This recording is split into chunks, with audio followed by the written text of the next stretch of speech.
4:53 p.m., April 20th, 2026.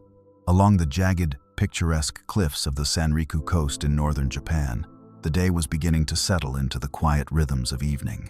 But 30 kilometers beneath the dark waters of the Pacific, 120 kilometers off the coast of Iwate Prefecture, a massive slab of the Earth's crust decided it could no longer hold its breath. Suddenly, the silence was shattered not by the sound of the ocean, but by the synchronized screaming of millions of mobile phones. Within seconds, the world's most advanced seismic network, Japan's early warning system, detected the first P waves racing toward the shore.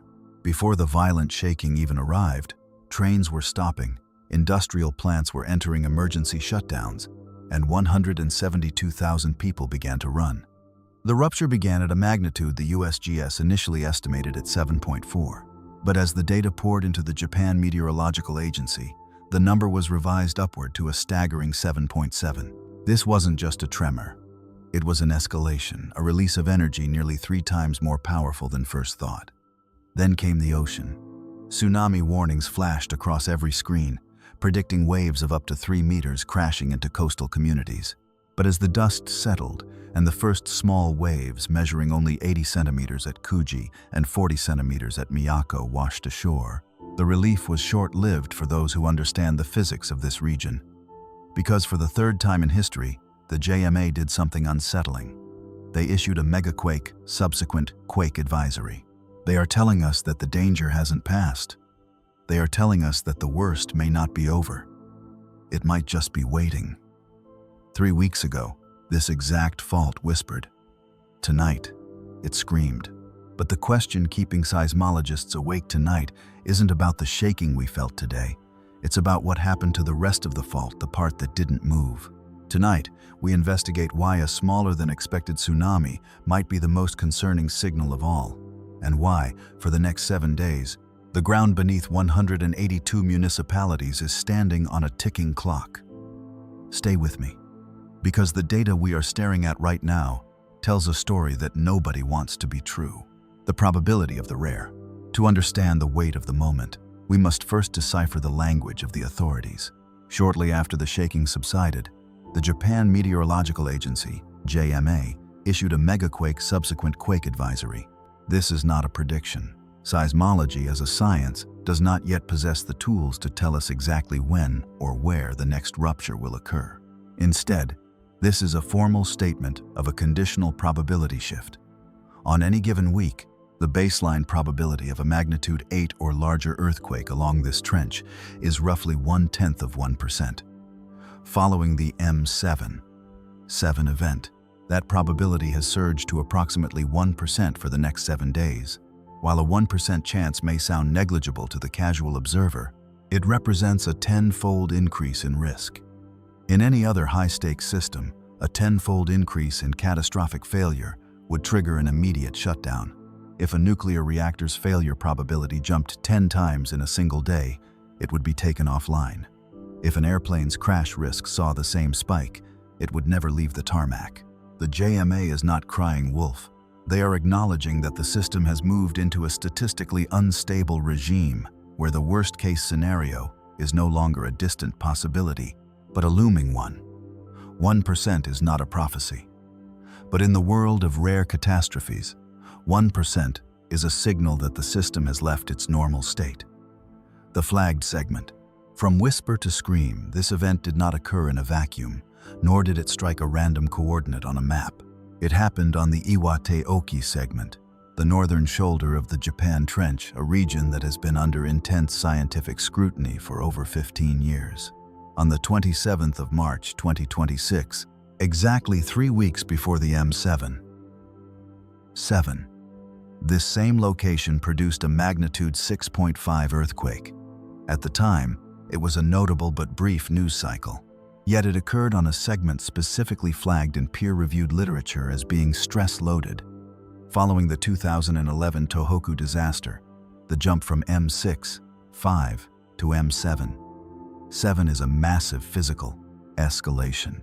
Because the magnitude scale is logarithmic, today's event released more than 40 times the energy of the rupture seen 3 weeks ago. For years, researchers have used GPS and satellite data to map how the 2011 megaquake redistributed stress. While the central part of the trench was relieved, the segments to the north, specifically Iwate-oki, were pushed closer to their breaking point. 3 weeks ago, the fault whispered. Today, it moved with enough violence to trigger a national advisory. The central question now is not whether more events are coming, but whether this sequence has truly finished releasing that 5-year accumulation of stress. The missing water, a deceptive calm, perhaps the most unsettling piece of evidence, is what didn't happen.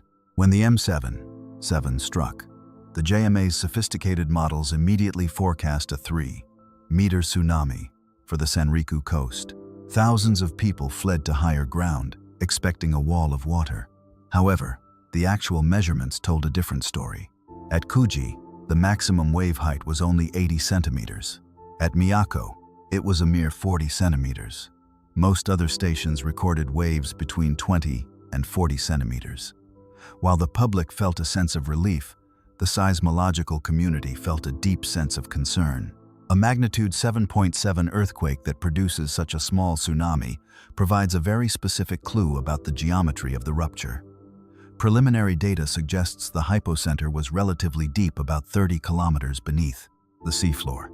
Deep ruptures generate intense horizontal shaking, which explains why the ground felt so violent, but they cause very little vertical displacement of the seafloor. If the deep part of the fault slipped, but the shallow part near the trench remained locked, we are facing a scenario called an incomplete rupture. The energy from today's deep slip may have been transferred upward, further loading the shallow segment. This shallow zone is exactly where tsunami earthquakes are born, events that barely shake the land but can generate waves over 30 meters tall. Most people hear the news of a smaller tsunami and breathe a sigh of relief. But for seismologists, the missing wave is often the most critical clue of all. To understand why a magnitude 7.7 earthquake could leave scientists so unsettled, we must look at the physical architecture of the fault itself. The Japan Trench is not a simple line on a map. It is a gargantuan sloping ramp where the Pacific Plate is forced downward beneath Japan at a rate of 8 to 9 centimeters per year. This ramp behaves differently at different depths. The deep section, roughly 30 kilometers below the surface where today's rupture occurred, is high pressure and high temperature. When it slips, it releases violent seismic energy that we feel as intense ground shaking, but it lacks the vertical leverage to push the entire ocean column upward. Preliminary slip models suggest that today's event was a deep partial rupture. While the deep section slipped, the shallowest part of the ramp, the section closest to the ocean floor, appears to have remained locked tight.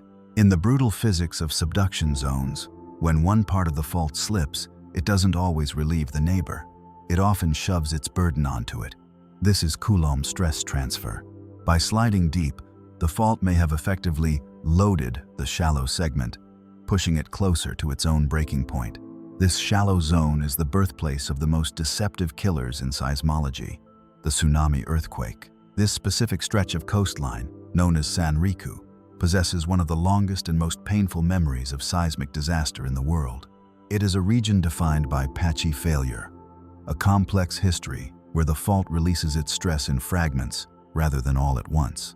The Sanriku Gap has a haunting archetype, the 1896 tsunami earthquake. In 1896, a magnitude 8.1 rupture occurred very slowly and very shallowly. On land, the shaking was so mild that many people simply returned to their daily lives. But because the rupture was shallow, it displaced a massive volume of water.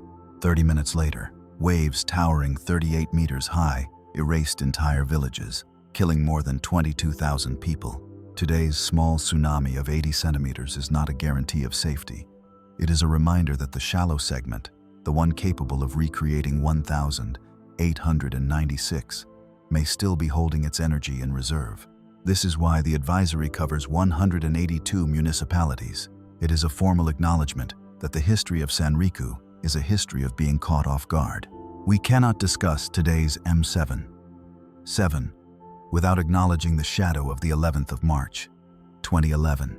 The magnitude 9 Tohoku megaquake was a planetary event that reshaped the entire Japan Trench, but it did not release stress uniformly. While it cleared the central portion of the fault, complex stress models published over the last decade identified that the segments to the north and south were actually loaded further. The Iwate-oki segment, where we are focused today, was specifically identified as one of those regions where stress had increased, waiting for a trigger. Today's rupture is almost certainly a delayed response to that 15-year-old redistribution of energy. But 2011 taught us another, more terrifying lesson about foreshocks. 2 days before the M9.0 struck, a magnitude 7.3 earthquake occurred in nearly the same area. At the time, it was just an earthquake. It only became a foreshock after the larger disaster redefined it. This is the central anxiety of the current advisory.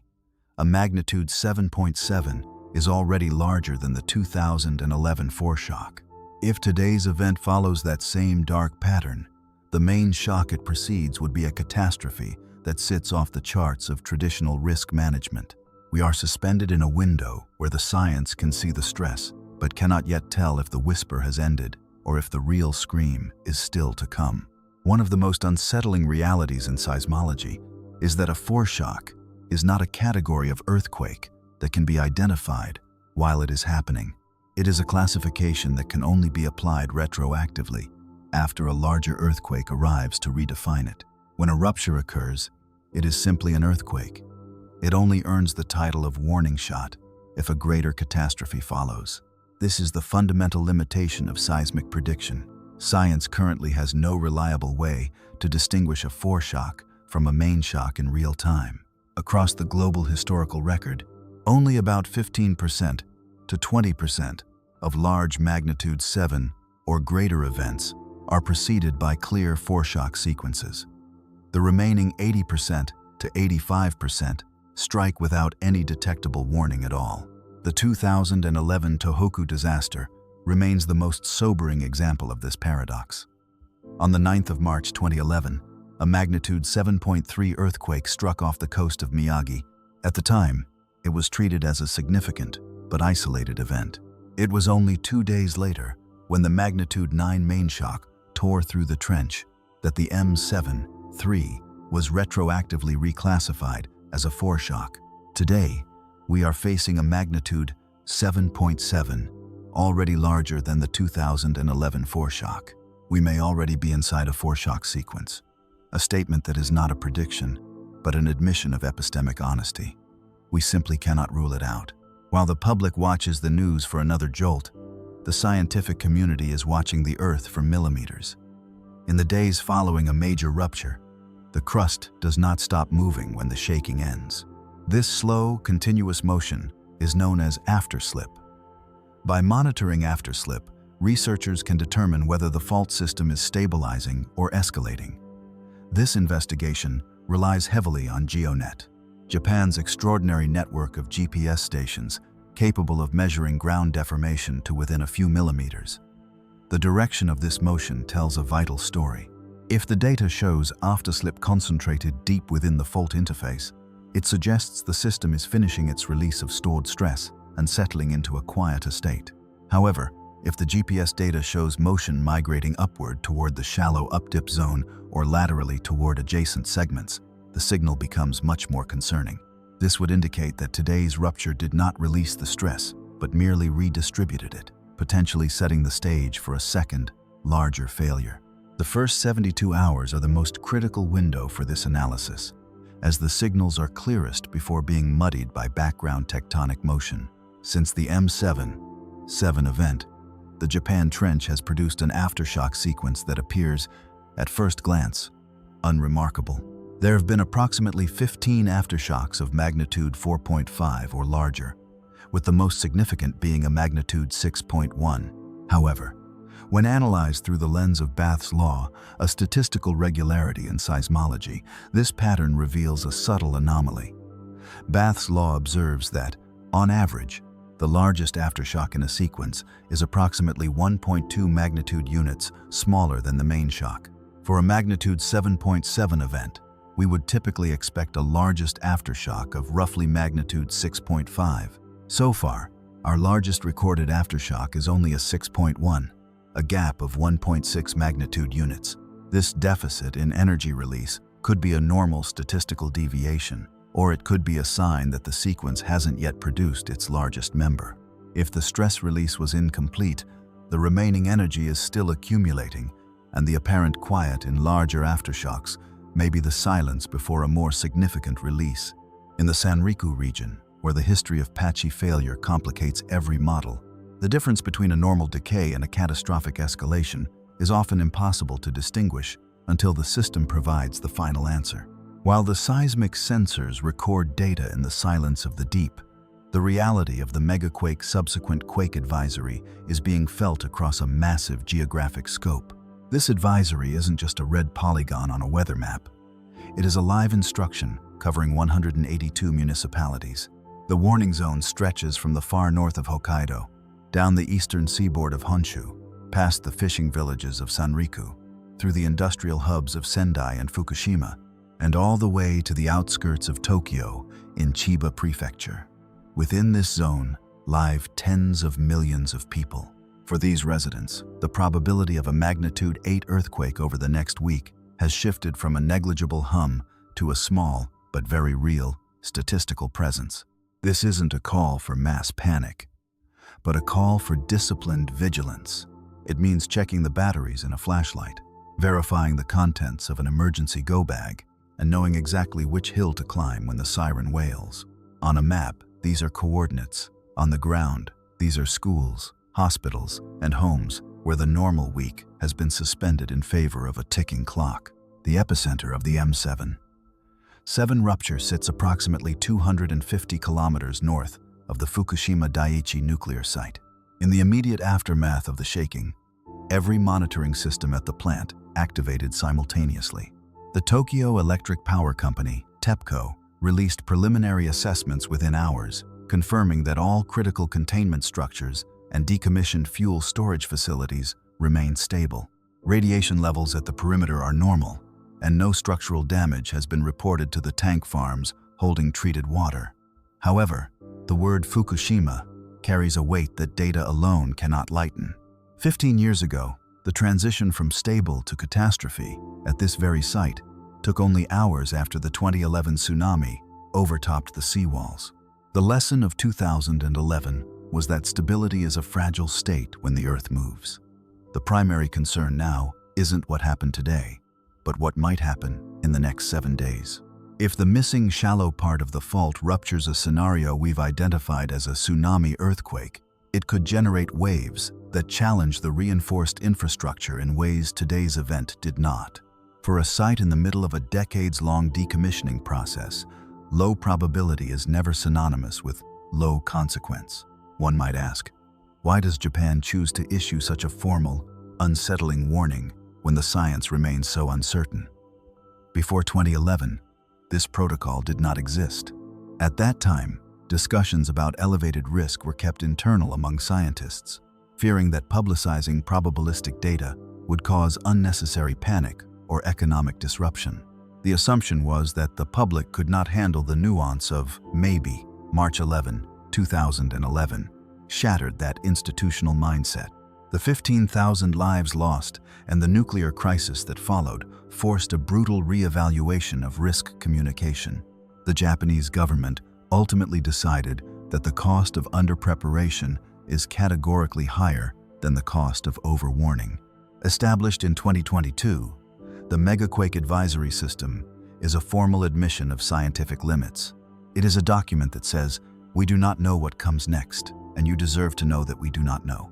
By choosing transparency over reassurance, Japan has placed the power of preparation back into the hands of its people, acknowledging that in the face of a subduction zone, silence is not safety, it is a risk no one can afford to take. As the hours turn into days, the scientific community is no longer waiting for a single prophecy. They are monitoring 3 distinct groups of signals to determine if the Earth is settling or preparing for a secondary strike. This is not a passive wait, but a rigorous, real-time science checklist designed to decode the fault's next move. Signal 1. The migration of aftershocks. Seismologists are tracking the coordinates of every tremor. If aftershocks remain confined within the deep rupture zone of the M7 and decrease in frequency, it suggests a normal decay. However, if larger aftershocks begin to migrate toward the shallow updip the area near the trench or bleed laterally into adjacent segments, it indicates the fault is still actively searching for a way to break. Signal 2. The GPS millimeters. Using the GEONET system, researchers are looking for the direction of afterslip. If the coastal stations move in a way that shows slip continuing at depth, the system is likely releasing stress safely.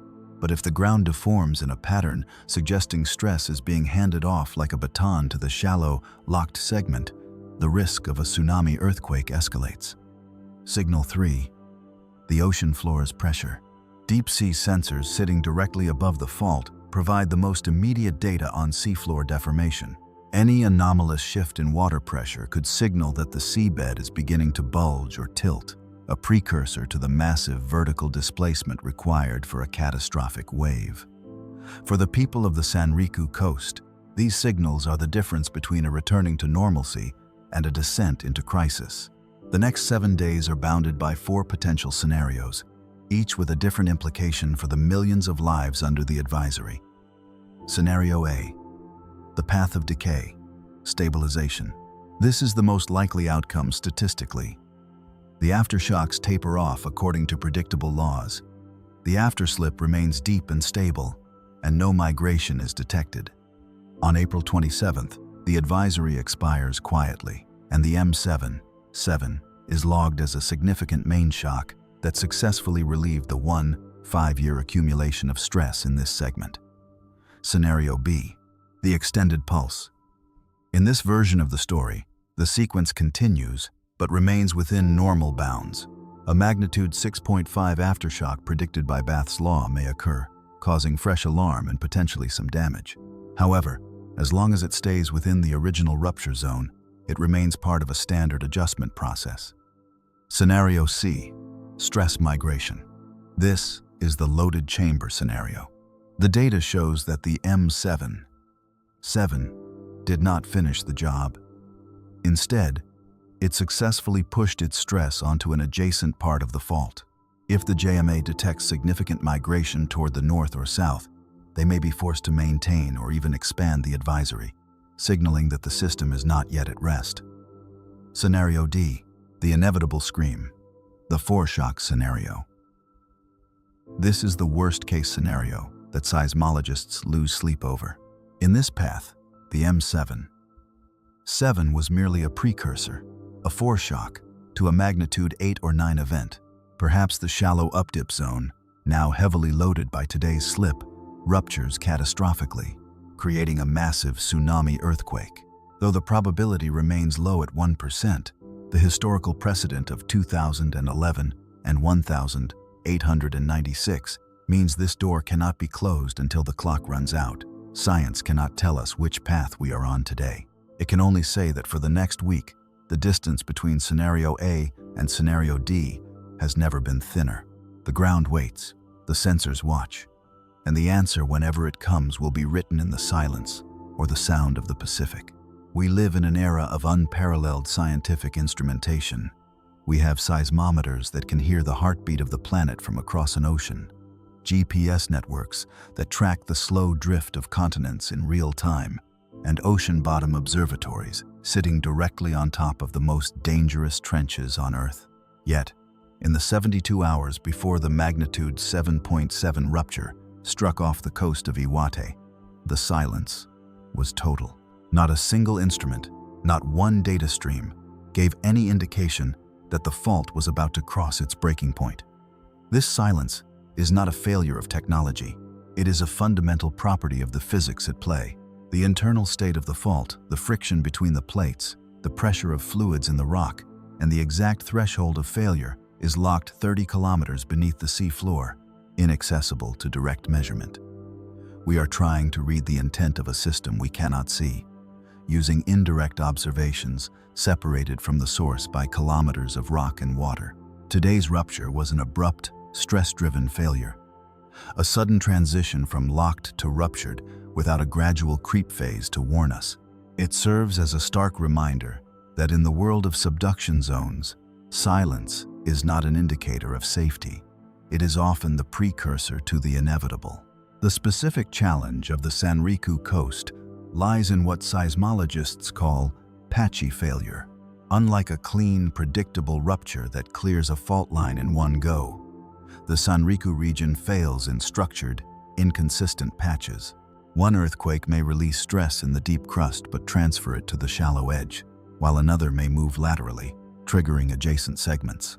This historical pattern, seen in the devastating Tsunami Earthquake of 1896 and the Outer Rise event of 1933, means that the system rarely speaks in a single, finished sentence. The Megaquake Advisory exists because the science acknowledges this complexity. When the JMA points to the 1% probability of an M8+ event, they are looking at the Sanriku Gap, a section of the fault that has a history of incomplete stress release. If the M7 only cleared the deep carpet and left the shallow notebook of the seafloor under higher stress, then the most dangerous part of the story hasn't been written yet. In this region, the gap between the main shock and a catastrophic follow-up is not just a statistical possibility, it is a recurring historical reality. As the countdown toward April 27th continues, we are left suspended between two versions of reality. In the most likely scenario, the aftershocks will fade, the GPS needles will stabilize, and the advisory will expire quietly, marking the M7. 7 is the main event of this sequence. This is the outcome we all hope for, a validation that the system has successfully relieved its 5-year accumulation of stress. But because we are operating in the shadow of 2011, we know that a foreshock only reveals itself when it is already too late. The 172,000 people who ran from the shore and the millions living across 182 municipalities are not waiting for a miracle. They are practicing a disciplined form of vigilance. They understand that while a 1% probability sounds small, a tenfold increase in risk is a radical shift in the world of rare catastrophes. The ground waits, the sensors watch, and the answer to whether the M7 was the end or the middle of this reaction will be provided only by time itself. In the Sanriku coast, where ancient tsunami stones still warn us never to build too low, the lesson remains the same. When the earth and sea fall silent, that is when we must be most awake. This has been an investigative look into the atmospheric and geological anomalies of our shifting planet. The outcome is unresolved, but the data is clear. Stay vigilant. As we stand in the midst of this critical 7-day window, we must confront the most humbling reality of modern science, the fundamental frustration of real-time seismology. We have built an era of extraordinary instrumentation, with GPS networks that measure the slow creep of tectonic plates in millimeters and ocean bottom observatories sitting directly on top of the most dangerous faults on Earth. Yet, the internal state of the fault remains 30 kilometers below the seafloor, physically inaccessible and invisible. We are trying to read the intent of a gargantuan system using indirect observations that are separated from the source by kilometers of rock and water. Today's magnitude 7.7 rupture was what scientists call an abrupt, stress-driven failure. Unlike a slow, progressive failure that might give off detectable precursory signals like minor tremors or groundwater changes, this fault moved from stable to unstable in a matter of seconds, without passing through any intermediate state our instruments could detect. The 72 hours leading up to the event were characterized by total seismic silence. This is not an anomaly. It is the norm for roughly 80 to 85% of large subduction earthquakes. This silence confirms a chilling fact. The silence before an earthquake is not evidence of safety. It is evidence of a fault that does not warn you. This lack of a clear signal is precisely why the Megaquake Subsequent Quake Advisory exists. It is not a prediction, but a formal statement of epistemic honesty, an institutional admission that the science cannot rule out a larger catastrophe. Japan's decision to issue this warning to 182 municipalities is a direct result of the lessons learned in 2011. Before that disaster, the possibility of a follow-up megaquake was a matter for internal scientific discussion, kept away from the public to avoid panic. But after 15,000 people died in 2011, the calculation changed permanently. The Japanese government realized that the cost of under-preparation is categorically higher than the cost of overwarning. By choosing transparency, they have empowered 172,000 people to stay vigilant rather than stay uninformed. This advisory acknowledges that while the probability of a magnitude 8 or larger event is only about 1% over the next week, that 1% represents a 10-fold increase over the baseline risk. In a system where the tail end of the distribution is where civilizations are reshaped, a 10-fold increase is a different world entirely. The clock is now ticking toward April 27th. Over the next several days, the scientific community will be staring at GPS time series, trying to determine if afterslip is stabilizing deep in the crust or migrating toward the dangerous shallow updip. They will be watching every one of the 15 or more aftershocks, checking if their pattern matches the predictable decay of a main shock or the escalating energy of a foreshock sequence. If the advisory expires without incident, the M7 will be logged as a significant release of stress. But if the fault has not finished its sentence, the answer will come in a much more painful way. For now, the ground beneath the Sanriku coast remains in an elevated state of instability. We are suspended in a moment where the most likely outcome is quiet decay. But the worst-case scenario, the tsunami earthquake that strikes without violent shaking but with massive waves, cannot be eliminated from the table.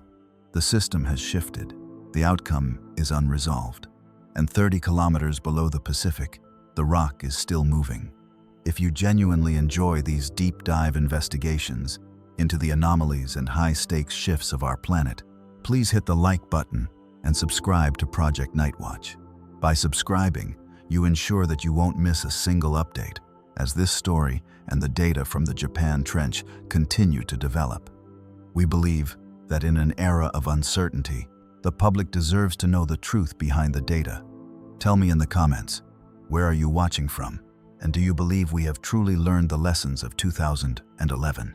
Your insights help build this global community of vigilance. Until next time, stay prepared, stay informed, and keep watching the signals. The ground is waiting, and so are we.